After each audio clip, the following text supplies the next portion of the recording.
Et une accession au poste suprême de son parti qui est en quelque sorte le point d'orgue d'une implantation locale réussie pour cette nordiste d'adoption. Martine Aubry a commencé son histoire avec la région dans les années 90. Retour sur les étapes clés de ce parcours qui n'a pas été un long fleuve tranquille avec Emmanuel Magdelaine et Valérie Liville. Pierre Mauroy ouvre la voie, elle le suit, discrète, presque timide. Martine Aubry débarque à Lille en juin 1994. Je me sens bien dans le Nord, j'ai beaucoup de choses à apprendre et je le sais, et c'est la raison pour laquelle je suis contente de rentrer dans cette équipe.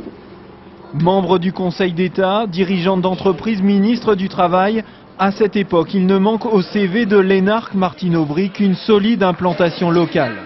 Élue première adjointe à la mairie de Lille, elle devient aussi députée de la 5e circonscription. C'est ma première élection dans le Nord et ce score me montre que maintenant je suis adoptée.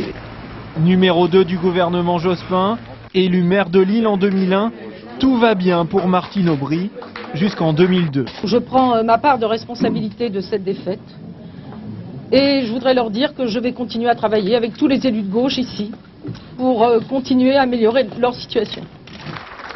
Battue aux élections législatives par un jeune clerc de notaire, épinglée dans un livre pamphlet, Martine Aubry démarre une longue traversée du désert. Voilà, je suis émue aujourd'hui parce que j'ai été pas très bien ces derniers jours. Elle se consacre alors à la mairie et en récolte les fruits 6 ans plus tard, en mars 2008.